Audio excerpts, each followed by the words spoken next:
Bonsoir à tous. Avant de commencer, j'aimerais savoir si le son il marche. Si quelqu'un peut me donner un petit commentaire là, un petit clin d'œil, ça serait super. Parce que là, j'ai mis un micro pour le coup. Ouais, ça marche.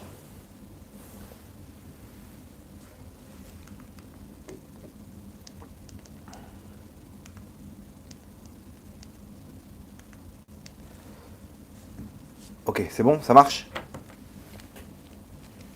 Bon, ça a l'air d'être bon. J'y vais. Ok, donc le cours de ce soir, avant de le commencer, j'aimerais le dédier les Nishmat pour l'élévation de l'âme de Léa Bat Clara.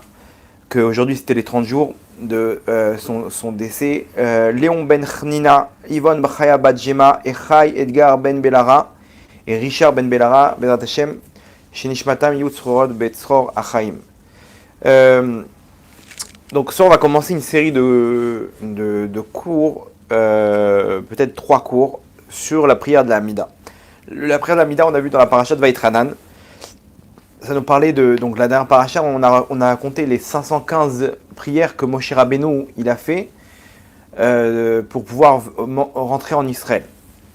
Donc le Vaïtranan, c'est la même valeur numérique que 515. Nos sages disent qu'il a fait 515 tfilotes, 515 prières.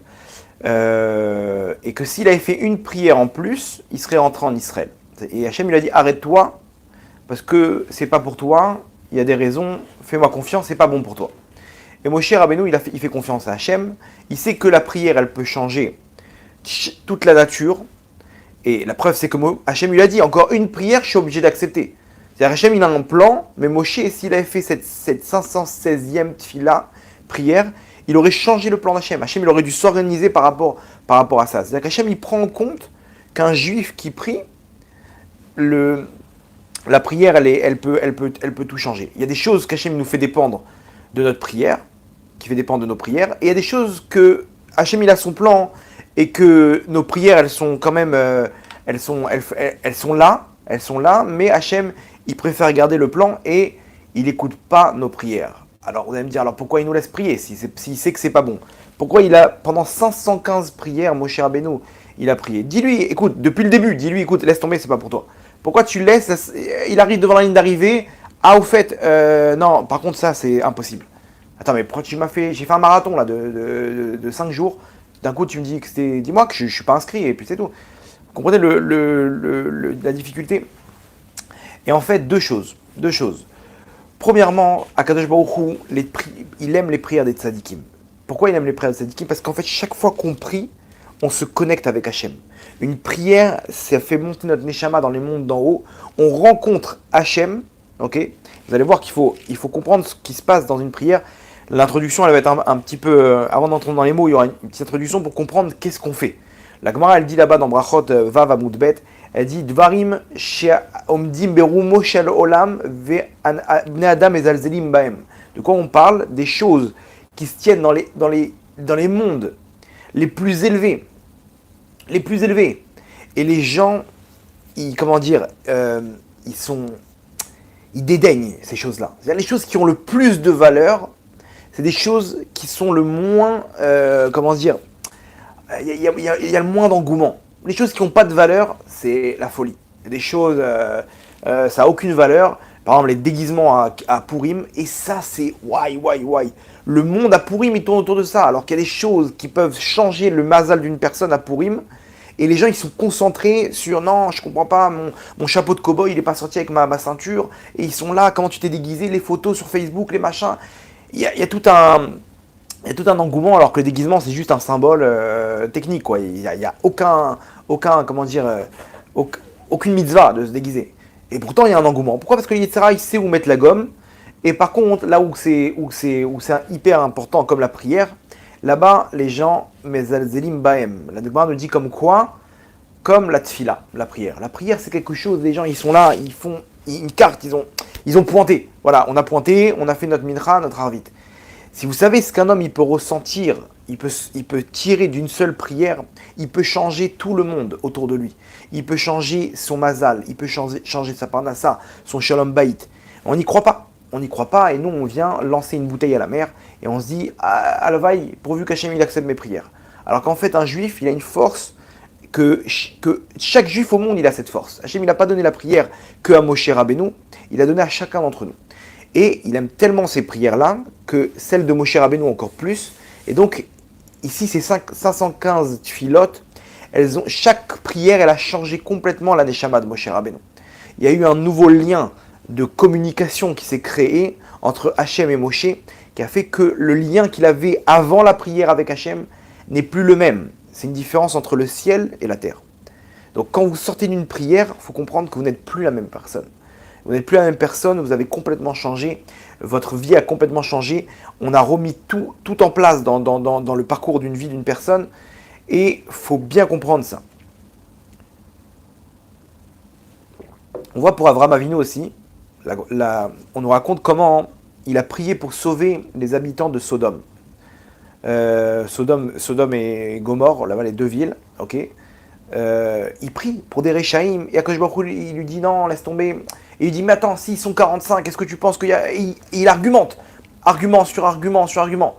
Et à la fin, Hachem, il lui dit, non, mais de toute façon, il n'y a pas tout ça. Mais dis-lui depuis le début.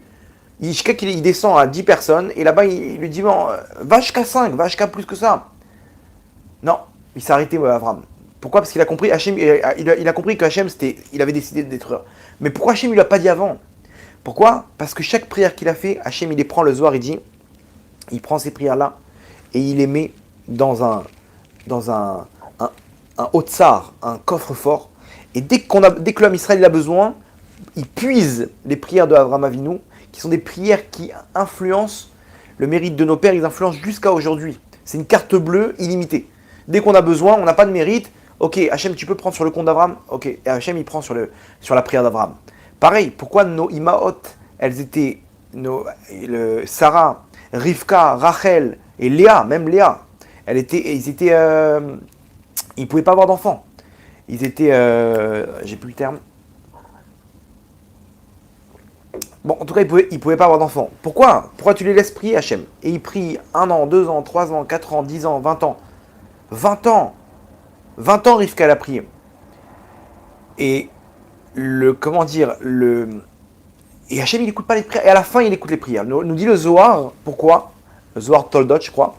Il nous dit parce qu'Hachem, toutes les prières des Imaot, qui voulaient avoir des enfants de Sadikim, il les puise jusqu'à aujourd'hui pour nous. Dès qu'on a besoin, alors une prière de Rivka Imenu, ça équivaut peut-être à 15 000 prières d'une personne classique de notre génération. Donc, quand Hachem prend une prière, hop, ça permet à une femme d'avoir un enfant de sadique, etc. Alors qu'elle n'a jamais prié pour ça. Et qu'Hachem, il fait dépendre le monde des prières. Le monde, il ne fonctionne qu'avec des prières. Ok.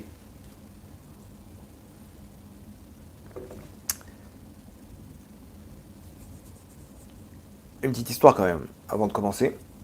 Une fois, le Rav Steinman, à la Vachalom, le Rav Steinman, il nous dit que il y avait une histoire où ils étaient partis faire je crois que c'était au Brésil, un voyage au Brésil, le tour des synagogues. Donc le Rav Steinman, c'était un ancien grand de la génération, de la dernière génération, et il est parti il y a 5 ans, 6 ans je crois, et il était très vieux, il avait dépassé la centaine, c'était un grand sadique, et vraiment, et deux fois il faisait une tournée aux États-Unis, en Amérique du Sud. Et je crois qu'il partait d'Israël en Amérique du Sud. Et le commandant de bord, il a appris qu'il y avait un grand d'Israël dans son avion, un non-juif. Il est venu voir le Rav et il lui dit, Gvod Harav, j'aimerais vous offrir un cadeau. Dites-moi, qu'est-ce que je peux faire pour vous? C'est un honneur pour moi d'avoir une personne, une célébrité comme vous. J'ai eu beaucoup de célébrités, ok, et chacun, je lui ai demandé une faveur qui m'a demandé. Il y en a un qui a pris les commandes de l'avion pendant quelques minutes avec moi. Il y en a comme ça, il lui montre les photos. Bon, le Rav, il n'est pas là du tout. Mais il lui dit, qu'est-ce que je peux faire pour vous, Kvod Harav? J'aimerais bien, si vous pouvez me proposer quelque chose, j'aimerais bien le réaliser. Et le Rav, il réfléchit. Au début, il allait lui dire, écoutez, ce Rav-là, il veut rien, il veut que étudier la Torah. Le Rav, il lui a dit, écoute, j'aimerais bien faire la prière de Harvit avec Minyan sur la terre ferme. Pas là, entre deux sièges comme ça, le truc, ça bouge. une vraie prière. Le commandant de bord, il dit, Nbaya, il n'y a pas de problème. Ils ont fait une escale au Portugal. Écoutez bien, ils étaient en route pour le Brésil, ils ont fait une escale au Portugal. Ils sont descendus là-bas, ils ont pris une pièce à part dans l'aéroport et ils ont fait Arvit. Ils sont montés dans l'avion, ils sont repartis. C'est-à-dire que, pour lui, le Rav, son plus beau cadeau, c'est de faire, se retrouver avec Hachem pendant quelques minutes. Maintenant, tant que tu es dérangé, tu ne peux pas te connecter comme il faut. Tu es connecté, mais tu ne veux pas te connecter comme il faut. Et il demande une chose. Moi, j'ai un kiff maintenant, c'est de faire une prière avec Hachem. De me retrouver avec lui pendant 5-10 minutes et de repartir dans ma vie. C'est la chose, le plus beau cadeau qu'on puisse lui donner, c'est de se retrouver avec Hachem. C'est-à-dire que la prière, elle a deux sens. Premièrement, de se rapprocher d'Hachem. Quand on prie, il ne faut pas prier pour nos intérêts. Bien sûr, Hachem, il nous donne des intérêts pour qu'on puisse se motiver. Mais d'un autre côté, il faut comprendre que chaque prière, elle nous rapproche d'Hachem. Aujourd'hui, je prie, pourquoi ? Pour me rapprocher encore d'Hachem, pour me connecter. C'est un moment où pendant 5 minutes, je ferme les yeux, je suis face à Hachem, et chaque mot, il faut bien comprendre, chaque mot, il élève ma neshama dans les mondes d'en haut. Dans les mondes d'en haut, si vous voyez les kavanotes du Rashash, du Harizal, que le Rashash il a développé, chaque mot, il représente des mondes et des lumières qu'on fait descendre. Donc, c'est-à-dire quand on finit, on est normalement quelqu'un de normal qui termine une prière, il est comme quelqu'un après avoir fumé du cannabis. Il est assis sur sa chaise, il est bien pendant 2 heures, il est en extase. Donc, premier principe, c'est de se connecter avec Hachem. Deuxième principe, même si nos prières, elles ne sont pas acceptées, elles ne sont pas toujours acceptées, nos prières. Il faut comprendre qu'elles sont, oui, acceptées, mais pour un autre objectif. C'est-à-dire, j'ai prié fort pour avoir quelque chose, je ne l'ai pas eu parce que ce n'était pas bon pour moi. Mais cette chose-là, mon fils, il va la voir, mon petit-fils, il va la voir, ou quelqu'un dans le monde, il va la voir. Et après 120 ans, Hachem va me dire, tu vois cette personne-là, tous les mérites, ils sont pour toi. Pourquoi ? Parce que tu as prié pour qu'une personne, elle guérisse. Et tu as prié, tu as pleuré, tu as fini le livre de Tehillim, mais cette personne, elle n'a pas guéri.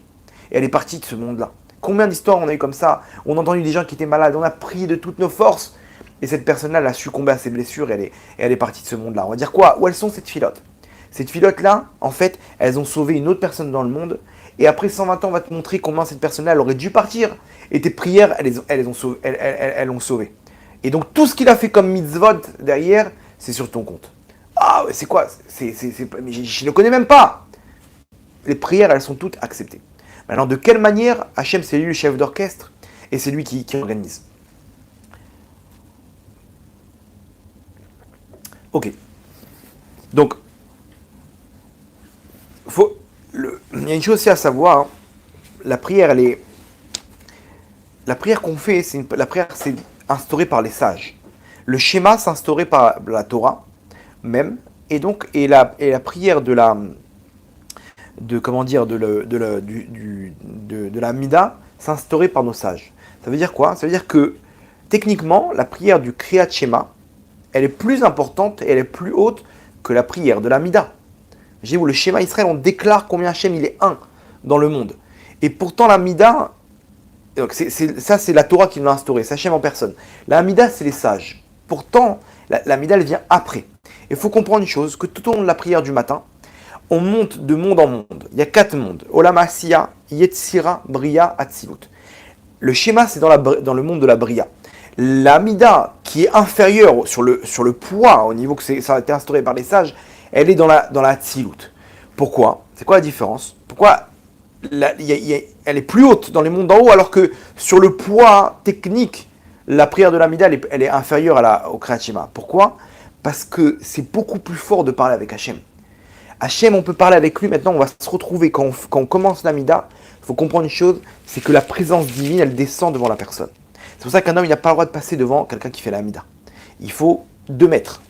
Pourquoi ? Parce que si on pouvait voir, on aurait vu la présence divine, on aurait vu une lumière énorme qui monte jusqu'au monde d'en haut. Jusqu'au monde d'en haut. Quand il commence la prière de la Mida, Akadosh Baruch Hu, en personne, il descend devant moi. Sa présence divine, la Shrina Kdosha, elle descend devant moi. Et personne ne peut passer. Personne ne peut passer. Selon le Zohar, même à l'infini, personne ne peut passer. Même pas 2 mètres. 2 mètres, c'est, on va dire, c'est pour pour les débutants. Mais normalement, on n'aurait même pas passé. Pourquoi? Parce que tu traverses cette lumière-là.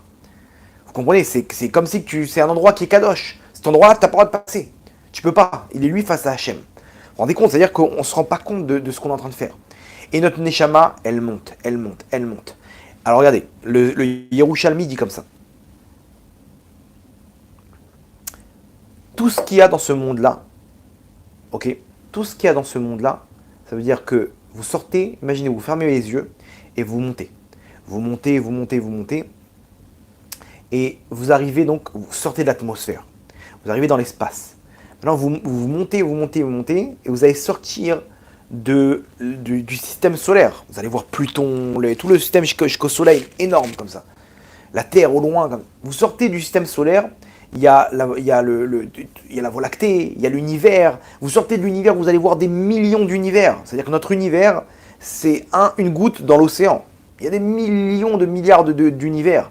Et chacun il est plus grand que l'autre. C'est-à-dire le nôtre, le soleil, dans notre univers, il y a le soleil qu'on connaît, c'est un grain de sable par rapport au soleil qu'il y a là-bas. Là-bas, il y a des systèmes solaires bien plus grands. Il y a on se rend des trous noirs et des trucs, des galaxies qui explosent. On se rend même pas compte de ce qui se passe. Il faut savoir une chose, que notre Neshama, lorsqu'on rentre dans la Mida, elle parcourt tout cet espace-là et elle sort du monde matériel. C'est-à-dire l'espace qu'on connaît là, imaginez, vous voyez tous les univers en bas là, des milliards de milliards d'univers. Vous montez, vous montez, vous montez et vous sortez du monde matériel. Ça, écoutez bien, ce n'est que la malchoute du Olam Asiya. Le Olam Asiya qu'on a dit, le premier monde, il est composé de 10 sphères célestes. La première, c'est la malchoute. Tout ce que je viens de décrire maintenant, on n'est que à la malchoute du Olam Asiya. Imaginez-vous après, on passe à Yesod, Netzach, Od, Chesed, Gvura, Tiferet, Chochma, Bina, Da'at, et après on passe au Olam Yetzira. Après Olam Yetzira, on passe au Olam Abriya. Olam Abriya, on passe au Olam Atzilut. Atzilut, on passe à Israël, Saba, Utzvuna. Après on passe à Abba Veima, au monde de Abba Veima. Après on passe au monde de Arich, au monde de Atik, au monde de Adam Kadmon. On sort tout ça pour arriver devant Hachem. Et on n'est même pas encore devant Hachem, on est dans un monde qui est l'infini. Imaginez-vous tout ce qu'on parcourt lorsqu'on va dire une phrase. Adonai, Sefatai Tiftach, Ufi Yagite Elatecha. À ce moment-là, notre Neshama va monter jusqu'en haut et on va parler avec Hachem comme je vous parle maintenant. On va dialoguer avec Hachem. Comme un père envers son fils qui est en train de parler. Il faut s'imaginer ça.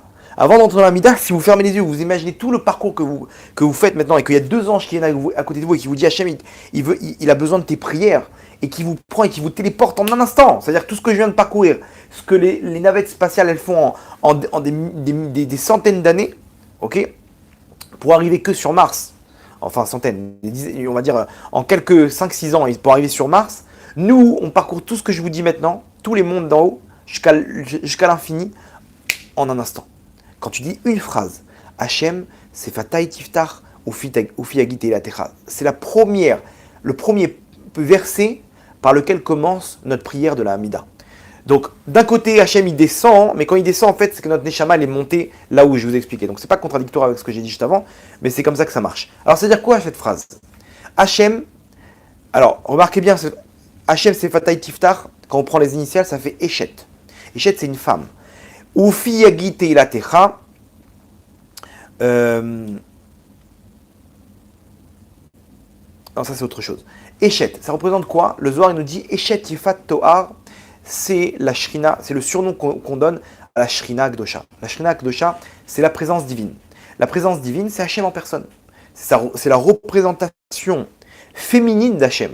Alors il faut comprendre, la Shrina et Hachem, c'est pareil, c'est 2 personnes, c'est 2 entités, ok?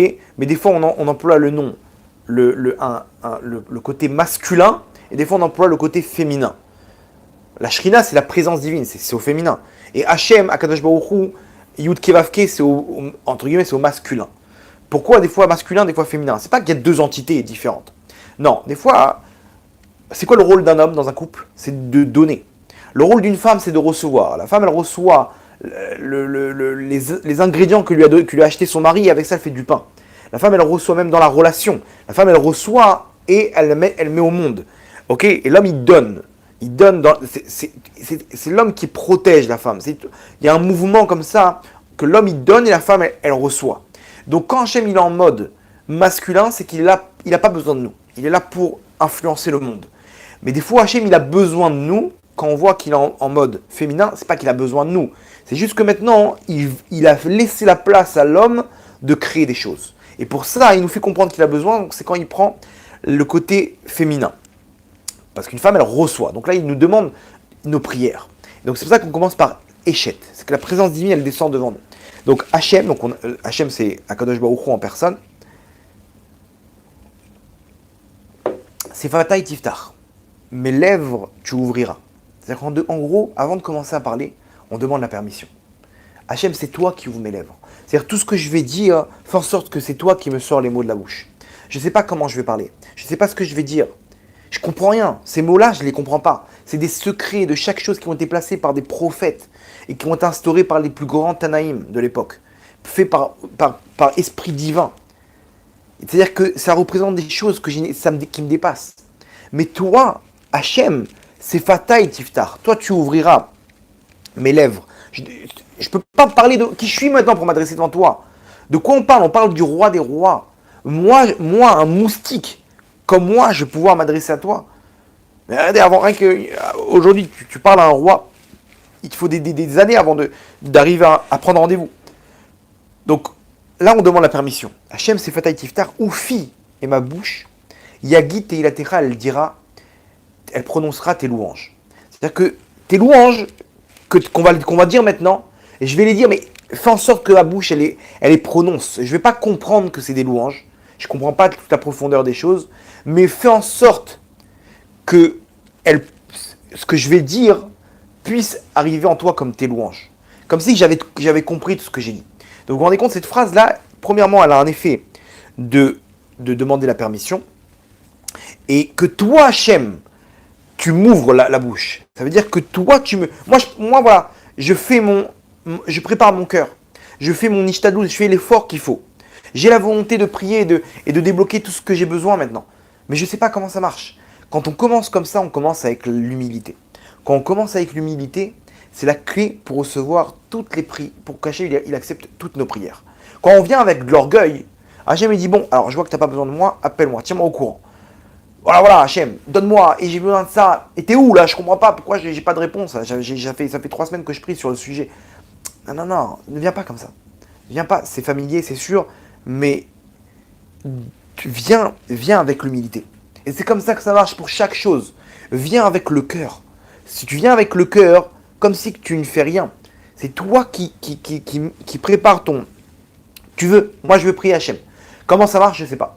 Donc toi, tu complètes mon travail. Et c'est comme ça que ça marche. Akadosh Baruch Hu, il voit qu'on fait un effort et il complète le travail. Lo alecha melacha ligmor. C'est pas toi de terminer le travail.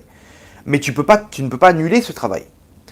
Commence, mets-toi dans le parcours et Hachem, il complète ce que tu as besoin de compléter. Ok. Donc maintenant, on commence. Regardez bien comment on commence. Donc, Baruch Ata Hachem. Alors là, on commence par se prosterner. Baruch, on se prosterne, on prosterne notre corps. Ata, on prosterne notre tête. Hachem, on lève le corps et après on lève la tête. Ok? C'est important, c'est le Harizal qui donne cette information-là. Pourquoi? Parce que c'est au niveau des lumières qu'on fait descendre. Quand on baisse le corps, on fait descendre les lumières qui font référence au corps. C'est-à-dire le Chesed Gvura, enfin, toutes celles les 6 sphères qu'il y a en bas. C'est-à-dire le Chesed Gvura Tiferet Netzach Od Yesod. Ok, donc ça fait référence au corps. Donc quand je prosterne mon corps. Baruch, Ata, Hachem, et après je descends la tête, parce qu'après il faut faire descendre les lumières de la tête, de Chochma Bina Dat, et après je fais descendre encore d'autres lumières beaucoup plus grandes que celle du corps, donc quand je lève le corps, et après celle de la tête. Donc il y a 4 étapes quand on se prosterne. Maintenant, quand on se prosterne, en fait, on est en train de dire « Source de bénédiction, tu es Hachem ». Regardez bien ce qu'on dit. Baruch Ata. On s'adresse à Hachem directement. On ne dit pas « Béni soit-il ». Non, ça c'est chez les non-juifs. Nous, on dit « Baruch Ata ». source de bénédiction, tu es Hachem. C'est toi Hachem. Toi, tu es comme ça. On le tutoie parce qu'il y a une proximité. Que tout le but de la prière, c'est la proximité. Donc si on commence à mettre des barrières de vouvoiement, etc., c'est en contradiction avec l'objectif de la prière. Baruch, source de bénédiction, tu es. Et sur quoi on bénit, entre guillemets, on donne la source de bénédiction. Elokenu veloke avotenu. Alors là, on continue à décrire. On développe. Elokenu, c'est notre Dieu. Pourquoi ? Parce que c'est notre Dieu. Il faut comprendre une chose. Hachem, il te dit une chose. Mon fils, je ne suis là que pour toi. Un homme, l'Agmara nous dit, il doit se dire Bishvili nivra haolam. Le monde n'a été créé que pour moi. Pourquoi ? Pas par orgueil, mais pour comprendre une chose. C'est que Hachem, il est infini. Et Hachem, il n'a que toi. C'est toi l'acteur principal de ce monde-là. Tous les autres, c'est des pantins. C'est-à-dire là, quand je vous parle, je suis un pantin. Vos parents, c'est des pantins, vos enfants, c'est des pantins, votre femme, c'est des pantins. L'acteur principal du monde, c'est toi. Point. Et tout le reste, c'est des secondaires. Mais alors, comme Hachem, il est infini, je peux être aussi l'acteur principal vis-à-vis de lui. Cette lumière-là, elle peut se décupler à l'infini. Il n'y a pas de contradiction. Hachem, il peut être avec moi comme avec une petite fourmi. Ok ? Avec l'homme Israël comme avec les non-juifs. Hachem, Hachem, il a créé le monde avec un homme. Pourquoi il n'a pas créé un peuple directement ? Il a créé le premier homme. Pour nous dire que, tu vois ce qui s'est passé avec Adam Arishon, c'est comme ça que ça a commencé, j'étais qu'avec lui, c'est comme ça que je suis jusqu'à aujourd'hui avec toi. Sauf que là, il y a plusieurs programmes, c'est tout. Mais le programme est le même. Quand toi tu te connectes sur Internet, tu es face à tes mails, tu es face à ton truc. Tu sais pas que Internet, il est l'Avdil, hein. C'est le même programme vis-à-vis de milliards de personnes à travers le monde. Hachem, c'est pareil. Quand tu te connectes avec lui, tu es face à ton dossier, face à ton poste de travail. Ok ? Mais tu es tout seul. Maintenant, on commence avec une chose. Elokenu. C'est mon Dieu. C'est mon Dieu qui est là pour moi. Qui est là que pour moi. C'est-à-dire maintenant, Hachem, il n'y a qu'une chose, c'est toi. Il descend avec les anges et il t'écoute. Qu'est-ce qu'il y a, mon fils ? Parle-moi. Quand tu dis Elokenu, tu dois te dire, quoi ? Il est là que pour moi. C'est-à-dire, ne rentre pas avec cette pensée du Yetzirah qui te dit, ah, tu crois qu'il a que ça à faire maintenant d'écouter tes bêtises là, tu vas te prier pourquoi maintenant ? Tu sais, Hachem, de quoi il s'occupe ? Hachem, il s'occupe de choses incroyables, de libérer le monde du mal, de faire avancer le plan divin, et toi tu viens avec tes petites prières là de ton couple. Il s'en fiche Hachem. Non, Elokenu, c'est notre Dieu. Veloke avotenu, c'est quoi Eloke avotenu ? Le Dieu de nos pères. Alors c'est qui nos pères ? Vous allez me dire quoi ? C'est le Dieu d'Abraham, Yitzhak, Yaakov. C'est qui nos pères ? Abraham, Yitzhak et Yaakov. Alors c'est un problème parce que juste après on dit Eloke Avraham, Eloke Yitzhak, Eloke Yaakov. Donc c'est qui Avotenu ? Avotenu, il faut comprendre, c'est le Dieu de nos pères jusqu'à Avotenu. Ça veut dire, il y a tous ceux qui sont, donc c'est notre Dieu, après le Dieu de nos pères. C'est-à-dire quoi le Dieu de nos pères ? Tous nos ancêtres jusqu'à Avraham, Yitzhak, Yaakov. Et là on monte maintenant, on veut se relier à notre héritage. C'est-à-dire que moi, quand je dis nos pères, c'est qui ? Eloke Avotenu, c'est mon père, mon grand-père, mon arrière-grand-père, et tous les tzadikim, Moshe Rabbeinu, David Ameler, tous les prophètes, et Rabbi Shimon Bar Yochai, tout cela, on vient maintenant s'inscrire dans cette montagne. Cet héritage-là, c'est une chaîne énorme. C'est-à-dire, en gros, imaginez-vous, tu vas voir quelqu'un, et tu vas voir un patron, un roi, et tu lui dis, ah, au fait, tu connais telle personne ? Bien sûr. C'est une personne hyper importante. On a des rues dans notre pays à son nom. Il a sauvé beaucoup il a fait beaucoup pour la patrie. Et bien c'est mon arrière-grand-père. Ah bon ? Et lui aussi c'est mon ancêtre. Tu viens devant un roi avec ton bagage. Bah, tu passes VIP. Donc déjà on s'inscrit. Après quand on remonte aux trois piliers qui ont fondé le Ham Israël, qui sont Eloke Avraham, donc Avraham, Yitzhak et Yaakov. Ok ? Et on s'inscrit dans le mérite de nos pères. Donc imaginez-vous les milliards de mitzvot qui ont été faits. Ok, moi Hachem, je suis qui ? Je suis rien du tout. J'ai pas de mérite. Et je viens pas avec mes mérites. Je viens pas dire, oh, dis-moi, t'as vu là le don que j'ai fait ? J'ai fait un don de 2000 euros. Non. Rien du tout. Je viens avec moi, je suis un pauvre type. Je vaux rien. Je suis un clochard. Je viens avec le mérite de nos pères. Si tu le fais pas pour moi, Hachem, fais-le pour eux. Fais-le pour eux parce que quand on aime une personne, on a envie comment dire, de faire plaisir à ses enfants. Quand tu arrives à la synagogue et tu vois un enfant, et tu vois un petit enfant un petit peu perturbateur, mais je dis attention, tu sais, c'est qui lui? C'est le fils du Rav. Mais non, moi j'adore le Rav de la synagogue, c'est le tzaddik. Ah, c'est le fils du Rav. Ah, d'un coup, tout se transforme. D'un coup, on va voir différemment la chose, comprenez? Donc quand on arrive devant les accusateurs en haut, 2 secondes, moi je mérite pas, j'ai fait quelques bêtises, c'est vrai, je suis pas au top. Mais je suis le petit-fils de tous ces ancêtres-là. Rabbi Shimon Bar Yochai, Moshe Rabbeinu, Avraham, Yitzhak, Yaakov. Donc à ce moment-là, tu passes directement. Il y a une fille qui a fait tchouva, qui s'est renforcée, qui est rentrée dans un séminaire. Un séminaire, c'est comme une yeshiva, mais pour les filles. Elle est rentrée là-bas, et là-bas, dans les séminaires de Chosrim B'Tchouva, de ceux qui font tchouva, il y a un système où il y a 1 ou 2 Shabbats dans le mois, elles passent dans des familles pour voir c'est quoi Shabbat. Elles n'ont jamais goûté à ce que c'est un Shabbat. Elles n'ont jamais goûté à ce que c'est une famille, une ambiance comme ça familiale, le Shabbat. Et elles voient comme ça chante, les enfants, le truc. Et comment dire, et donc elle a passé un Shabbat là-bas et elle a grave apprécié, elle était super contente et tout. Et bon, elle se sentait un petit peu gênée. Elle a dit, excusez-moi, je peux vous aider à débarrasser? Avec plaisir. Et elle a commencé à débarrasser.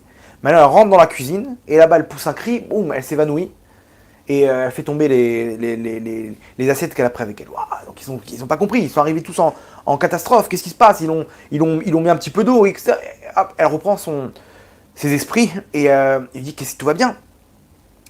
Et elle n'ose pas regarder, mais elle dit, c'est qui ce rave là sur la photo? Dans la cuisine, il y avait une grande photo du Ben Ishraï, Rabbi Yosef Chaim mi Bagdad, le Ben Ishraï à la Vachalom. Elle dit, c'est qui lui? Je peux pas le regarder dans les yeux, je le connais. Alors le père de famille, il lui dit, écoute, c'était il y a une centaine d'années à Bagdad, il est parti depuis... C'était un grand sadique, mais c'est Ben Ishraï, tu n'aie pas peur de lui. C'est un grand sadique, kadosh, etc. Elle dit, non, je le connais. Et il dit, bon, comment ça tu le connais? C'est-à-dire quoi? C'est ta famille? Elle dit, oui, c'est ma famille. Ah, ok, quoi? Raconte-nous, de quels parents? Elle hésite comme ça, et elle dit, bon, je vais vous raconter mon histoire.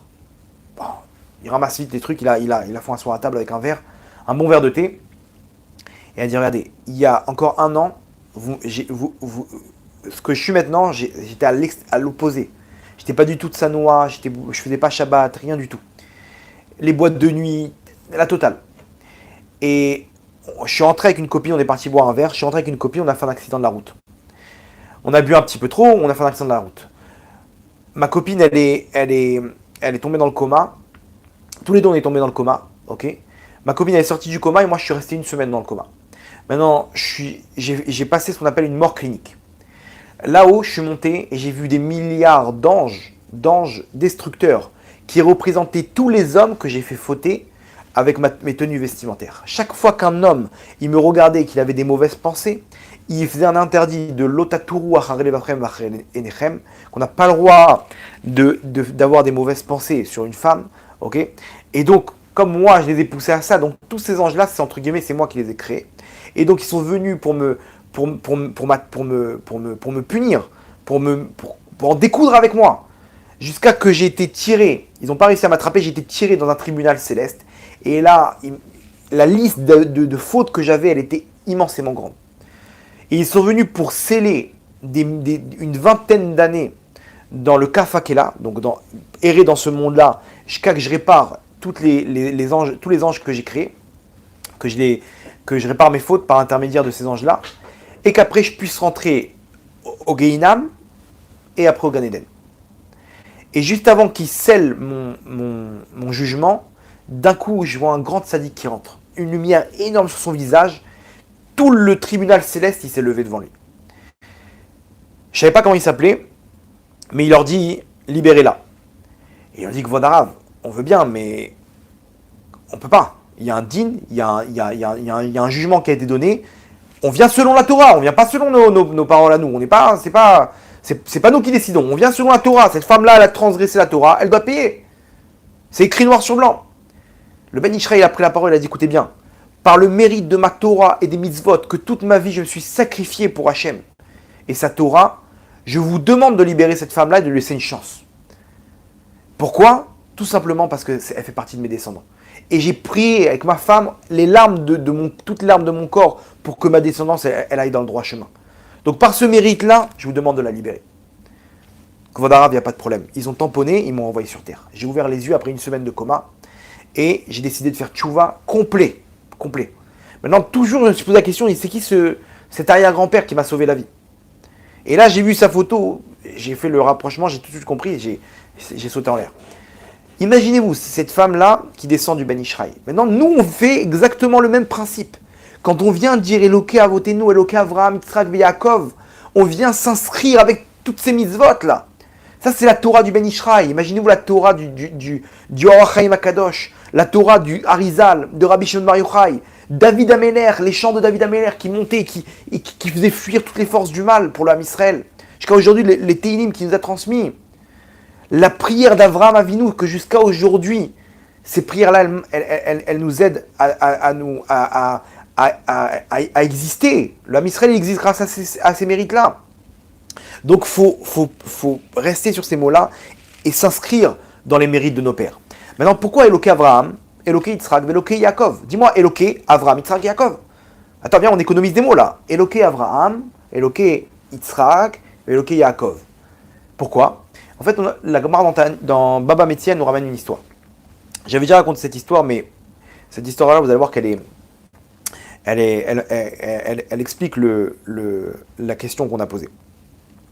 Une fois, Eliyahu Hanavi, à Rosh Chodesh, il étudiait avec Rabbi Yehuda Anassi, tous les Rosh Chodesh. Et une fois, tous les jours. Et une fois à Rosh Chodesh, il arrive en retard. Rabbi Yehuda Anassi lui dit, dis-moi, qu'est-ce qui t'arrive? Qu'est-ce qui t'a retardé? Il sait très bien qu'il n'est pas en retard pour rien. C'est pas quelqu'un qui a oublié de se lever ou qui était occupé avec son iPhone. Chaque chose est calculée. Il lui dit, écoute, tous les Rosh Chodesh, je vais à Hebron, dans le caveau des patriarches. Je réveille Avraham, je lui lave les mains et les pieds. Et il prie devant Kadosh Baruch Hu. Après, je le repose dans sa tombe. Je réveille Yitzhak. Pareil. Après, je le repose, je réveille Yaakov. Et donc, ça a pris du temps de les réveiller, de les rendormir pour qu'ils prient les trois.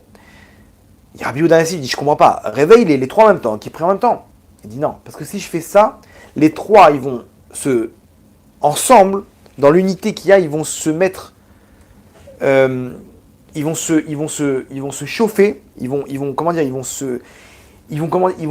prendre à cœur que le Ham Israël, leurs enfants, ils sont en exil, et ils vont prier à trois pour la délivrance finale, et Hachem, il ne pourra pas refuser.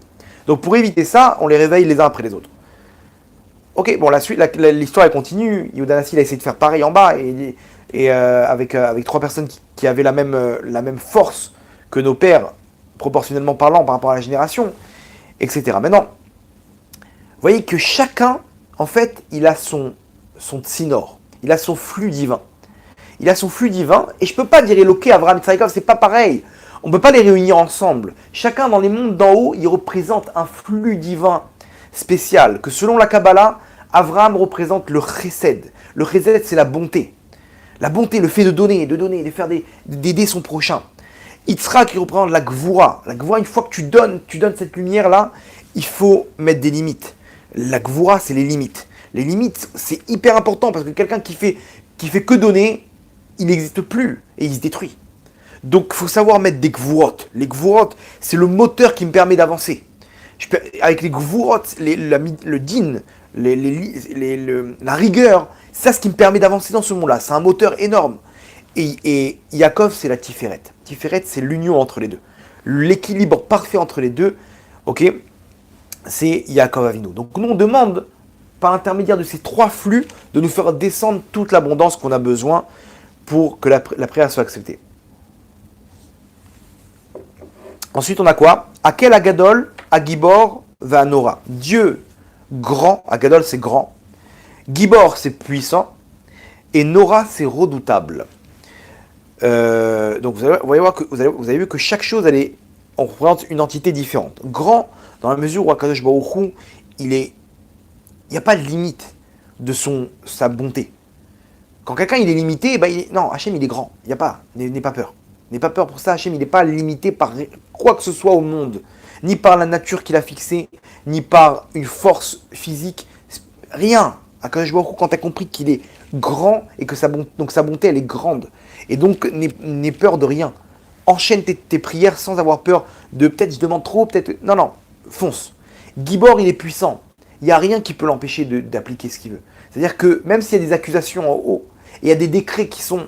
Si tu as compris qu'Hachem, il est puissant, donc tu peux avoir la foi et la émouna dans tes prières, et à ce moment-là, tes prières, elles ont beaucoup plus de force. Redoutable, c'est quoi? Redoutable, ça veut dire qu'Hachem, il vient de façon active te défendre et prendre ton cas en défense. C'est-à-dire, il n'y a pas, Hachem, il vient, il n'est pas passif, il attend que tu pries. Hachem, il passe, de montagne en montagne pour délivrer son peuple. Il est là, il vient de façon active pour pouvoir sauver l'homme Israël. Donc, comprends qu'Hachem, il est là pour t'aider. Tu viens pas le déranger. Tu viens pas maintenant faire une demande qui est comme si il est lié avec ce peuple. Avec nous, il est lié avec nous. Et il attend qu'une chose, c'est de sauver l'homme Israël.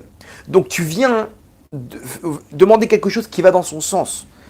Quel Elion, c'est un Dieu qui est... Et quel, c'est Dieu, Elion suprême. C'est-à-dire qu'il est au-dessus de tout. C'est-à-dire quoi? C'est-à-dire que maintenant, il faut comprendre que quand on va prier, je vais prier pour une demande. C'est quoi cette demande? Ça peut être que tu puisses me guérir, que tu puisses m'aider par rapport à un jugement. Je vais rencontrer maintenant un juge. Je ne sais pas c'est qui cette personne-là. C'est un juge qui est antisémite. C'est un juge qui est comme ça. Ce que tu veux. Quand tu dis quel est Lyon, il faut comprendre qu'Hachem, il est au-dessus de tout ça. Qui c'est qui donne la force et la parole à ce juge-là? C'est qui donne ça? Il y a quelqu'un au-dessus. Même un terroriste, il vient avec une arme devant toi. Si tu as compris que tu as Hachem au-dessus de toi et que c'est Hachem qui anime ce pantin, alors tu annules toute nature, tu annules tout dans ce monde-là. Il faut comprendre, quand tu dis quel est Lyon, tu comprends qu'il y a quelque chose au-dessus. Il n'y a rien de plus, il n'y a pas de plus intelligent. Il y a quelqu'un qui peut te donner tout ce que tu as besoin. Ne viens pas te limiter parce que non, je ne sais pas si je suis assez intelligent. Tu es face à un examen maintenant. Même là, quand je vois où il peut t'aider. Ouais, mais je sais pas, j'ai pas assez révisé. Mais tu crois quoi? Je ne peux pas te donner le sujet que tu as besoin. Hachem peut donner l'intelligence qu'il faut pour réussir. Une fois, il y avait un rave, j'ai oublié son nom, dans une yeshiva, dans la vieille ville. Il y a une yeshiva de Chosrei B'Teshuva, de gens qui ont fait Tchouva et qui rentrent à la yeshiva pour quelques mois, un an ou deux. Et là-bas, il y avait un champion d'échecs. Un champion d'échecs israélien il est rentré à la yeshiva et au bout de quelques mois, il dit que Vodarav, il faut que je parte pour 3 semaines. Pourquoi? Il dit j'ai été sélectionné pour le tournoi, le championnat du monde d'échecs. Et moi, je représente l'équipe israélienne en Russie, donc c'est en Russie, pendant 3 semaines. Maintenant, là-bas, il va se retrouver dans une ambiance, il n'y aura pas de Torah, il n'y aura pas de Mitzvot, il n'y aura pas de Shabbat, il n'y aura rien du tout. Et le Rav, il a compris que c'était le tournant de sa vie. Cette personne-là, si elle part là-bas, elle va perdre tout l'élan qu'elle a pris. Le Yetzer Hara, il a trouvé ça pour l'éjecter. Cette personne-là, elle va partir, elle ne va pas revenir. Et le Yetzer Hara, il est capable de lui donner même à gagner pour pouvoir faire une carrière dedans, et c'est terminé la Torah. Le Yetzer Hara, il est capable de te donner ce que tu veux, mais ne touche pas à la Torah.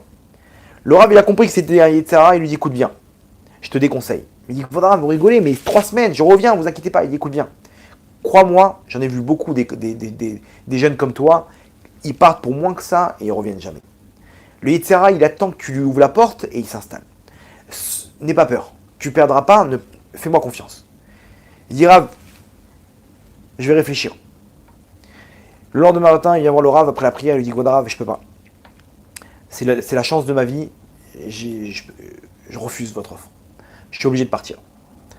Bon, le Rav, il tente un dernier truc, il lui dit regarde, je te propose un défi. Si tu veux partir jouer aux échecs, moi je te dis, tu vas même pas gagner. Et je vais te le prouver.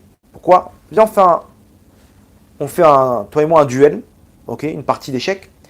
Et tu sais quoi? Si je gagne, tu pars à la bracha. Si je perds, tu fonces. Alors pour lui, c'était évident qu'il allait gagner. Le mec, il calcule 15 coups à l'avance. Il voit avec un Rav qui a à peine quelques notions. Il savait jouer le Rav, mais c'est pas. Il a jamais. Ça fait 15 ans qu'il n'a pas joué.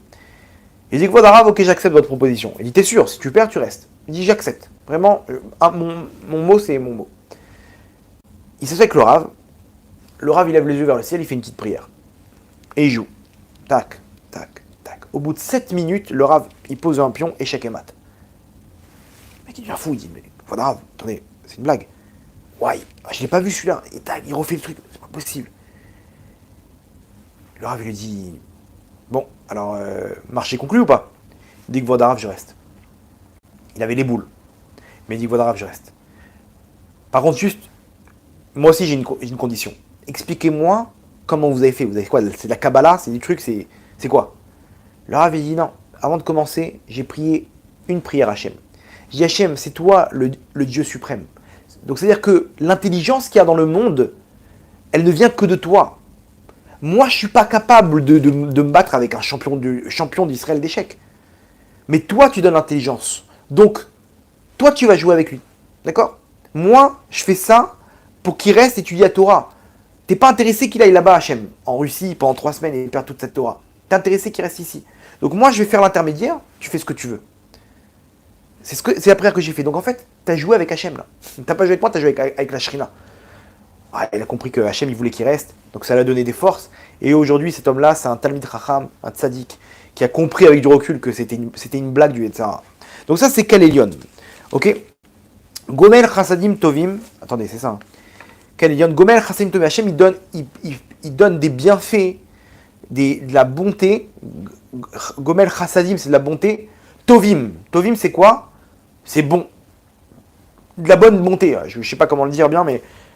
Attends, mais c'est un peu répétitif, non?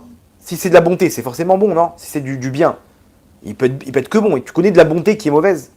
Effectivement. Regardez la kavana qu'il faut avoir. Donc, j'espère que vous avez votre crayon avec vous pour noter sur votre livre, parce que ça pourra vous aider pour chaque amida. Il y a des bontés qui sont pas bonnes. Par exemple, quelqu'un qui vous fait du bien, mais qu'en retour, en fait, on a parlé d'échecs, en fait, il a placé un pion. Lui, il a besoin de ta voiture. Donc maintenant, il te propose quelque chose. Il te dit, dis-moi, tu m'avais dit que tu avais besoin de mon ordinateur. C'est toujours bon. Bien, prends-le, mais bien sûr, avec plaisir. Le mec, tu as l'impression qu'il est hyper bon. En fait, il a besoin qu'une chose, c'est qu'il attend les vacances pour taper ta voiture de cette place. Donc, il est en train de placer ses pions sur l'échiquier pour qu'après, donc tout ce qu'il a fait, c'est Gomel Chassadim Lotovim.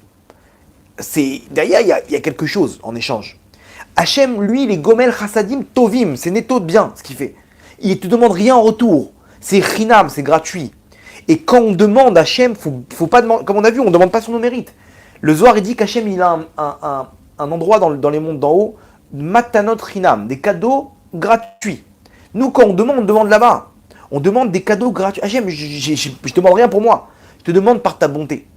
Hachem, il te dit, ah ça j'aime bien, tu vois. Tu me mets mon côté de Gomel Chassadim comment dire, tu me le mets en vigueur. J'aime ça, donc vas-y, avec plaisir. Je te donne gratos, Chinam, Gomel Chassadim Tovim. Hachem, t'es comme ça, toi. Toi, t'es bon, Hachem. Tu fais que du bien dans ce monde-là. T'es Akol Tov, Akol Letova. Tov Hachem, l'Akol. Hachem, il est bon pour tout. Maintenant, moi, quand je viens te demander des Chassadim Tovim, je viens te demander de faire quelque chose dont tu es un professionnel. Donc Hachem, il est intéressé à ça, vous comprenez? Donc c'est ça qu'il faut penser à ce moment-là. Il y a des choses aussi qu'on demande maintenant. Là, on va faire des prières. Mais attention, qui me dit que c'est bien pour moi? Quelqu'un qui demande qu'on lui prête une voiture et avec ça, il fait un accident de la route. Est-ce que c'était bien de lui avoir donné cette voiture? Pas du tout. Si on ne l'avait pas donné, il n'y aurait pas eu d'accident de la route. Il n'aurait pas terminé 3 semaines à l'hôpital. Donc là, on demande à Hachem Gomel Chassadim Tovim. Tovim Hachem, Neto Tovim. Moi, je ne sais pas si c'est bien ce que je vais te demander, mais toi, quand tu vas me donner, fais en sorte que ça soit bien. Ou tu n'acceptes pas, ou tu donnes ça à quelqu'un d'autre, ou tu me donnes la chose que En fait, tu as compris mon intention. Mon intention, elle était de recevoir ça. Comment la recevoir? Tu règles les choses, toi, en tant que chef d'orchestre, qui connaît exactement tout le plan de ce monde. Et enfin, Gomel Chassadim, Tovim, la Tovim. On demande qu'Hachem il fait du chesed pour les Tovim, pour ceux qui sont bons. Qu'on puisse le voir, ça. Combien le Ham Israël, il est jeté dans la boue. Combien on aimerait voir Hachem. On est là pour te servir, on aimerait le voir, ça. Donc Gomel Chassadim, à qui tu fais ça? Aux Tovim. À ceux qui sont bons, Hachem, tu leur donnes tout ça. On se fait humilier. Alors, la Russie et la Chine, ils ont condamné les attaques israéliennes dans la bande de Gaza. C'est pas à rigoler. C'est pas, la Russie, ils ont condamné les attaques israéliennes à Gaza. Mais vous vous rendez compte, Poutine, il est en train de massacrer tous les jours des centaines d'innocents. Il massacre sans pitié. C'est-à-dire que quand il y a un groupement d'Ukrainiens, de soldats ukrainiens dans un bâtiment, il fait tomber tout le bâtiment. Mais 2 secondes, il y a des femmes et des enfants là-dedans. Il n'a pas de pitié. Israël, ils vont faire des attaques, ils voient un enfant se rapprocher, ils annulent l'attaque. Et à cause de ça, maintenant, ils envoient des roquettes et le terroriste s'est échappé. Mais Poutine, je crois qu'il aurait de la pitié. Non, il condamne les attaques israéliennes. Vous vous rendez compte le monde à l'envers. Et nous, on est là, comme ça, l'ONU, il nous humilie, on est là en train d'accepter. Non, Gomel, Chassadim, Hashem, Tovim, ceux qui sont bons. Ok, Koné Akol, c'est quoi? Hashem, il acquérit tout. On le dit au présent. On ne le dit pas au passé, Hashem, il a tout acquéri. Non, non, non. Hashem, tout est à lui. C'est-à-dire qu'Hachem, c'est lui qui dirige ce monde de marionnettes. Il prend une personne, elle le met là, elle prend ton cœur, elle fait en sorte que elle te le renforce, elle te le libère. Tu peux te retrouver face à un juge. Ce juge-là, il est entre les mains d'Hachem. Ineni beyatra Hachem, je suis entre tes mains, c'est toi qui décides de ma vie. Mais si tu décides, ils peuvent venir avec toute l'armée de la terre, les tanks, des tanks, ils ne pourront pas me toucher. Par contre, si tu décides pas Hachem, eh ben, Hachem, tu as décidé que je dois partir de ce monde-là. Il y a 1 milliard de raisons qui peuvent me sortir de ce monde-là, qui peuvent mettre fin à la vie d'une personne. Il n'y a rien, personne ne me fait du mal dans ce monde. Je suis entre les mains d'Hachem. Koné Akol, tout est à lui. Quand il y a eu l'attentat à Bnei Brak, le terroriste il est arrivé, il a tué 4 personnes, je crois. À un moment, il est arrivé, il a fait une 5e, il s'est retrouvé face à un jeune, il tire, l'arme elle est bloquée. Je crois qu'il avait un pistolet. 2e balle, 3e balle, rien à faire. Il essaie de toucher, de trafiquer l'arme. Entre-temps, l'autre, il s'est barré. Et il a été sauvé. Il se retourne, il tire, ça marche, il tue une 3e personne. Pourquoi? Parce que lui, il ne devait pas mourir. L'attentat qu'il y a eu à l'Hypercacher à Paris, là-bas, la caissière, il a essayé, je ne sais pas combien de fois de la tuer, le terroriste. Il n'a pas réussi. Il a dit, je crois que tu ne veux pas mourir, toi, aujourd'hui. Il a essayé, combien mal, il a rien à faire. Il a tué 4 personnes là-bas. Il ne pouvait pas la tuer. Pourquoi? Parce qu'Hachem lui dit, elle, tu la touches pas. Elle ne doit pas partir, tu la touches pas. L'attentat qu'il y a eu samedi soir sur la tombe de David Ameller, il avait un flingue avec 9 balles. Il a tiré 7 balles. Pourquoi il n'a pas tiré les 2 autres? L'armée Saint-Henri, il devait toucher que 7 personnes. C'est tout. Il ne devait pas faire de mort, rien du tout. Les balles, elles avaient leur adresse. Donc, Koné Akol, Hachem, c'est toi. Quand je me retrouve devant ce juge, je parle avec toi, Hachem. Je m'imagine Yud, Ke, Vav, Ke. C'est toi, Hachem. Ce juge-là, c'est toi. Essayez de le faire, ça. Essayez de matérialiser le nom d'Hachem sur son front. Vous allez voir comment cette personne-là, elle tombe. Pourquoi? Parce que Koné Akol, c'est toi qui fais tout, Hachem. Tout est à toi. Tout est entre tes mains. Vezocher, Chasde Avot. Et tu te rappelles des bontés qu'ont fait nos pères. Que nous, on n'a rien à nous. Nous, on vient relever maintenant le souvenir de ce qu'ont fait nos pères. Et ça, Hachem, il craque. Quand on lui rappelle la Akedat Yitzhak, le sacrifice d'Yitzhak, quand il se rappelle des femmes qui sont mortes parce qu'elles étaient tsnuot. Une femme au Maroc, j'ai oublié son nom, ils ont dit, soit tu te maries, elle était tellement belle que le prince du roi, il la voulait comme femme. Ils ont dit, soit tu te maries avec lui, soit on te tue. Elle a dit, tuez-moi. Et là-bas, en plein milieu, elle a demandé elle a demandé une faveur. Ils se sont dit, c'est bon, elle a craqué, elle veut se marier avec le roi.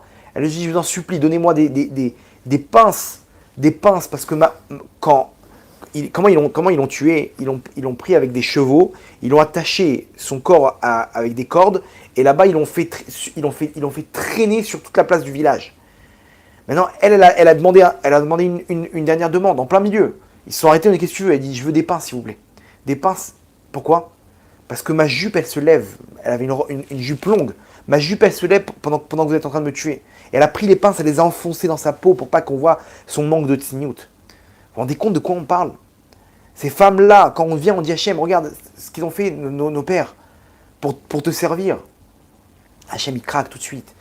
Il n'y a plus d'accusation devant lui. Quand il voit, ça réveille l'amour qu'il a pour nous. Ou Mevi Goel Livne Benehem. Et il amène le libérateur. Goel, c'est le Mashiach. Livne Benehem. Alors c'est quoi Livne Benehem?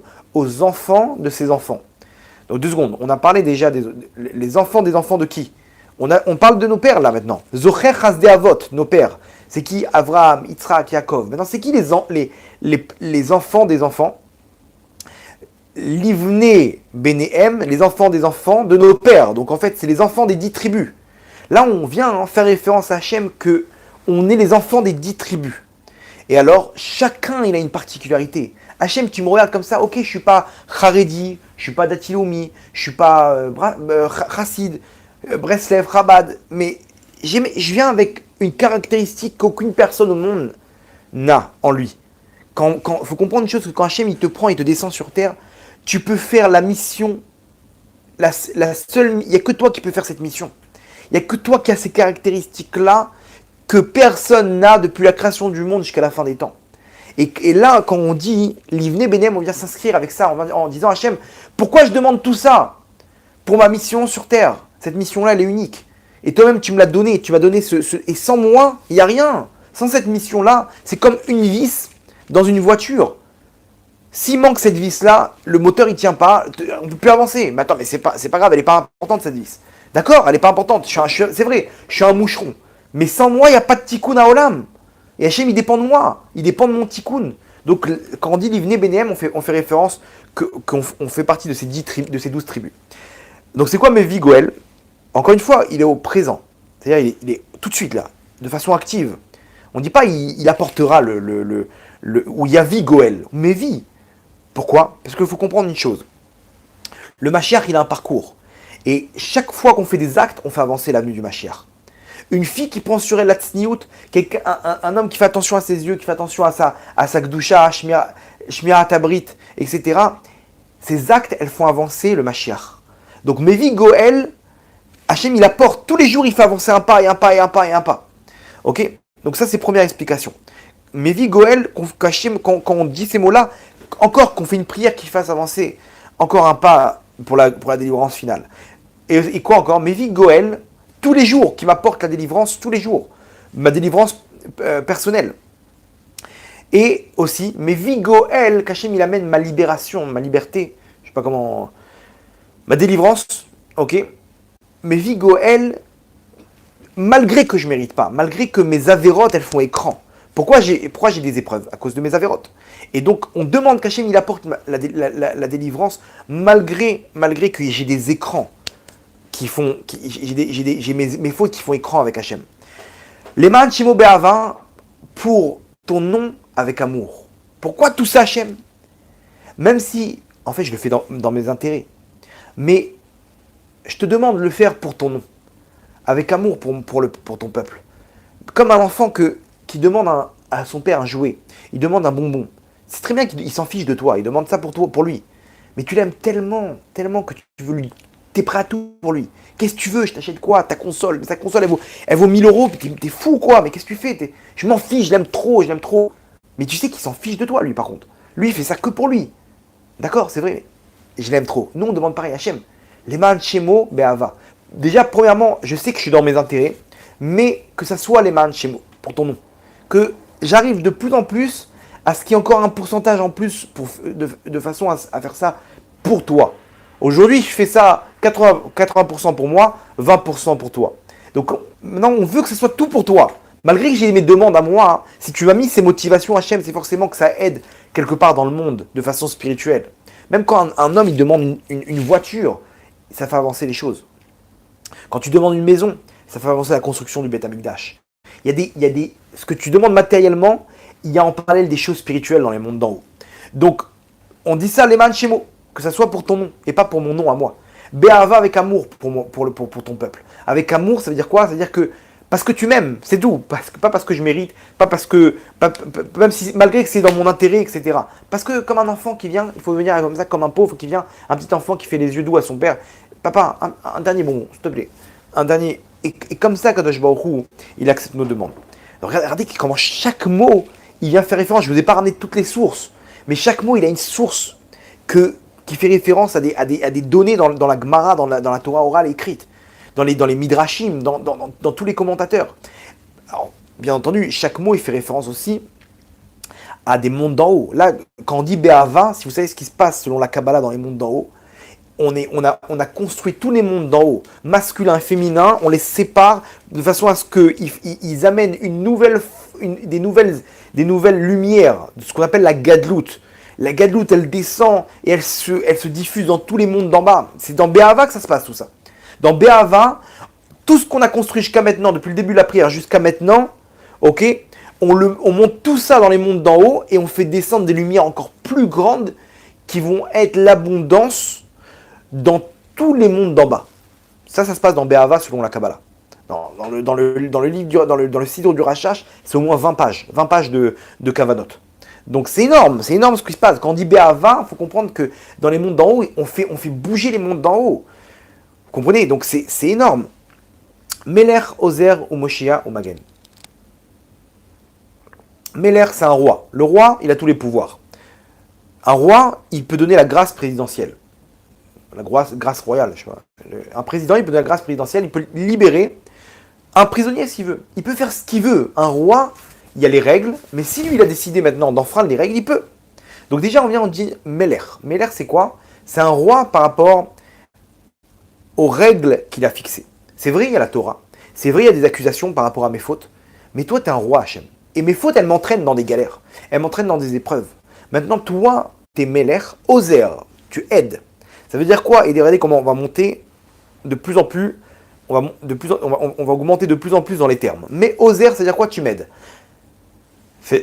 Une personne, comment on aide une personne? Une personne, elle est en galère, elle est dans une épreuve. On demande de l'aide. Ça veut dire quoi? Elle est toujours dans son épreuve, mais on lui a facilité la tâche. Quand on l'a aidé, par exemple une personne qui a besoin d'argent, on lui a donné de l'argent, il a besoin encore d'une somme, mais déjà on l'a allégé. Donc ça s'appelle aider. Donc j'ai encore mon épreuve, mais Hachem, on demande qu'il nous aide. Ça, c'est la première étape. Deuxième étape, Meler, Ozer ou Moshiach. Moshiach, c'est il libère. Là, il n'y a plus d'épreuve. L'épreuve n'existe plus. Il m'a sorti de l'épreuve. Ça veut dire que, comme quelqu'un qui est en train de se noyer, ok, Ozer, je lui envoie une bouée. Donc je l'ai aidé. Maintenant, grâce à ça, il est un peu plus à l'aise. Maintenant, Moshiach, ça veut dire quoi? Ça veut dire je viens avec un hélicoptère, je lui envoie un truc, je le sors de là-bas. Il n'y a plus de noyade, il n'y a plus d'eau. Donc c'est encore plus fort que la bouée. Et c'est quoi Magen? Magen, c'est encore plus fort. Magen, c'est il protège. C'est-à-dire Magen, tu tombes pas dans l'eau. Il t'a protégé de façon à ce que tu tombes pas du bateau. Donc Magen, c'est encore plus fort. C'est-à-dire l'épreuve n'existe pas. Il y avait une épreuve qui aurait dû arriver. C'est pas que je tombe dedans et qui me sort de là-bas. Non, il m'empêche de tomber dans l'épreuve. Donc, l'histoire qu'on a racontée avec l'attentat de samedi soir, elle a continué. Toute la police de Jérusalem, elle était à ses trousses. Ils l'ont pas retrouvé. Il lui restait 2 balles dans son flingue. Il rentre chez lui, je sais pas ce qu'il s'est caché. Le lendemain, Hachem, il lui met dans la tête d'aller se rendre à la police. Alors que toute la police de la terre, elle est à ses trousses. Et lui, il vient dans le commissariat, alors que tous les policiers, ils sont en train ils sont en train d'essayer de le trouver, de le chercher. Il arrive, il prend un taxi, il lui dit dépose-moi au commissariat de police. Il sort du taxi, il arrive au commissariat à l'entrée, il dit voilà, je suis le terroriste d'hier soir. Bah, tout de suite, elle sort son flingue, mets-toi à terre, hop, il le fouille pour voir, elle est où ton arme? Dans le taxi. Le chauffeur, il est au bout de la rue, il voit 4 gyrophares, 4 voitures de flics autour de lui. Il sort avec le flingue, mets tes mains sur le volant. Et lui, il s'évanouit tout de suite. Il avait tellement eu peur, il s'est évanoui. C'est ce qui s'est passé là, lundi matin. Il s'évanouit. Il lui dit, il est où le flingue? Il le réveille et tout, il dit, il est où le pistolet? Il dit, mais de quoi vous parlez? De quelle arme? Bon, ils ont compris qu'en fait, s'il s'est évanoui, c'est qu'il était innocent. Eux, ils ont compris que c'était un complice qu'il avait amené et qui avait gardé l'arme pour pas qu'il ait de preuves sur lui.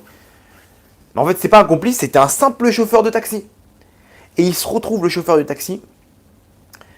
On lui explique, on lui dit, ils ouvrent le taxi, ils voient derrière l'arme posée sur la banquette arrière. Et ils voient, il restait 2 balles. Et un des policiers lui a dit, écoute bien, Hachem, il t'aime. Tu sais qui tu viens de déposer là? Tu viens de déposer le terroriste.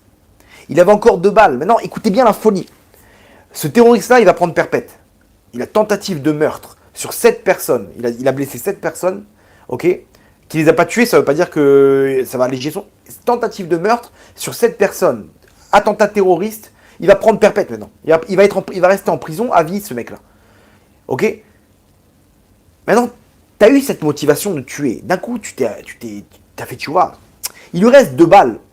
Comment tu te dis pas, bon, je vais terminer le travail? T'as un chauffeur devant toi, tu lui mets une balle dans la tête derrière, tu t'en vas, tu fais ce que tu veux. En tous les cas, ça va rien changer. Que tu aies tué une personne ou 2 personnes ou 0, là, t'as déjà pris perpète. Le mec, le chauffeur de taxi, il rentre chez lui, tranquille comme ça, alors qu'il a frôlé la mort. Il a frôlé la mort, vous comprenez? Ça, c'est Magen. Magen, ça veut dire, t'as même pas senti l'épreuve. C'est pas que t'as pris une balle dans l'épaule et 3... Non, il était là avec le flingue derrière.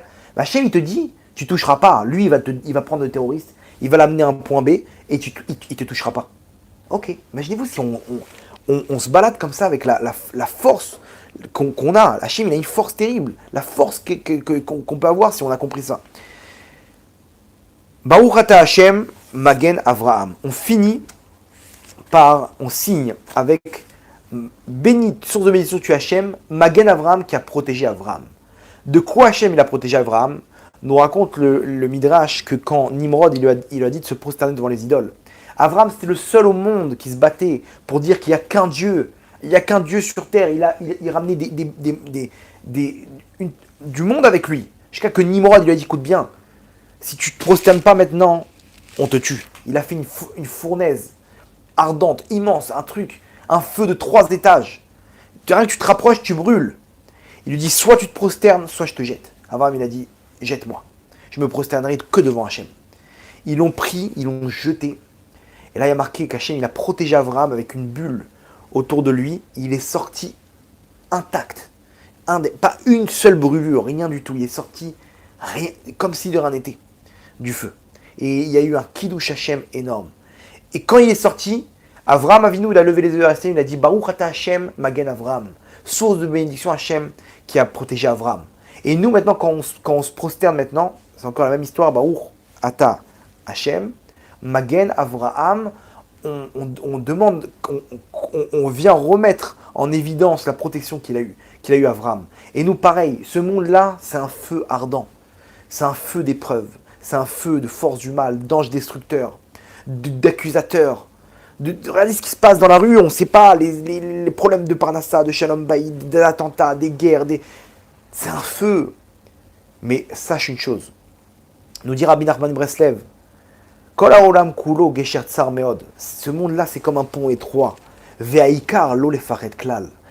Et l'essentiel, c'est de ne pas avoir peur. Parce que si tu n'as pas peur, tu es plein de simra, tu es plein de bitachon bachem, aboter bachem, chesed et sauvez-nous. Celui qui a la émouna envers la confiance d'Hachem, il est sûr qu'Hachem il aime, il est sûr qu'Hachem il peut le libérer, il est sûr qu'Hachem il peut lui faire tout ce qu'il faut au monde. Chesed et sauvez-nous. Le chesed il l'enveloppe et il est comme cette bulle qu'il a eu Avraham face au feu de ce monde-là. Donc c'est ce qu'il dit Rabbi Nachman, il dit n'aie pas peur, parce que si tu as peur, ça veut dire que tu laisses rentrer ce Yitzhara qui te dit ne crois pas, Hachem ne peut pas t'aider, laisse tomber. Et si Hachem il ne peut pas m'aider, donc j'ai peur. J'ai peur parce que ce monde-là, c'est une tempête, c'est une tornade, c'est un feu ardent. Mais Rabbi Nachman dit garde la simcha, n'aie peur de personne. N'aie peur de personne, car ce monde-là, c'est un feu ardent. Mais si tu es avec Hachem, tu auras cette bulle comme il a eu Avraham.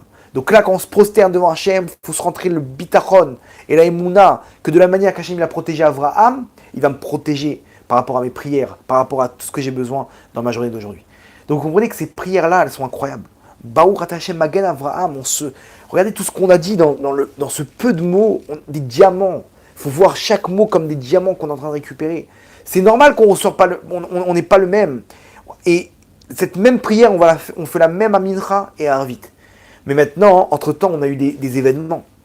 Donc, oui, on va redire les mêmes mots, mais moi, je ne suis pas la même personne.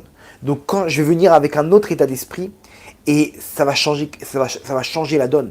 Je vais les relire différemment. Quand je vais dire connais à col, je vais voir ça par rapport à d'autres choses. Maintenant, je suis face à une autre épreuve. Maintenant, cet après-midi, j'ai quelque chose d'autre. Hachem, là, tu peux m'aider encore. Et rebelote, et on repart. Et c'est pour ça qu'une personne, c'est juste incroyable. Quand je parle aujourd'hui avec des jeunes, je parle avec des gens, je leur dis, si rien que si vous pouvez ressentir ce que je ressens après une prière de Hamida, je suis là, je suis dans les nuages, je suis avec Hachem, je suis au septième ciel, mais c'est vraiment le cas de le dire, parce que c'est bien plus haut que ça. Si une personne pouvait ressentir ne serait-ce qu'un instant ce que je ressens à ce moment-là, elle, elle, elle quitterait ce monde-là, tous les plaisirs de ce monde-là. Tu verrais ça comme des pommes de terre farcies par rapport au petit four qu'on te donne.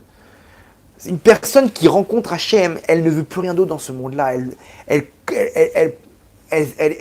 sera comment dire. Oh, excuse-moi, j'ai mon cerveau qui est fatigué. Elle sera en train de chercher Hachem du matin au soir, comme un fou qui crie dans la rue. Hachem, t'es où? Hachem, t'es où? Comme un drogué qui cherche son cannabis. C'est exactement pareil. Moi, j'attends la prière avec impatience. Quand je me réveille le matin, j'essaie de faire tout ce qu'il faut pour trouver. Je vais au mikvé avant la tefila, je fais des actions, des machins, la tzedaka pour arriver enfin face à cette amida où je suis tout seul avec Hachem. Et là, je déguste chaque mot, chaque chose, comme si on vient de me donner une mallette de billets, je suis en train de compter l'argent comme ça. J'ai pas cette folie pour l'argent, mais c'est comme ça qu'il faut ressentir ces prières. Vous comprenez pourquoi? Parce qu'on est dedans. Et encore plus quand on a des kavanotes et quand on a des trucs de Kabbalah. C'est que le sens simple. Et c'est qu'une infime, une petite partie de ce qui est caché dans ces mots-là. Donc rien même si on comprend rien, si on comprend que c'est infini, déjà ça nous donne des forces. Donc voilà pour la première partie de ce cours-là.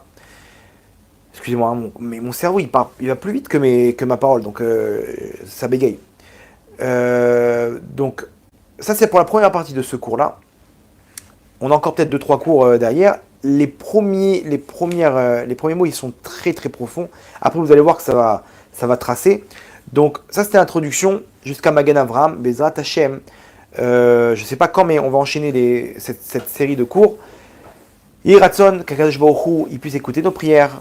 Berachamim Dolim, Baruch Adonai Leolam, Amen, Amen.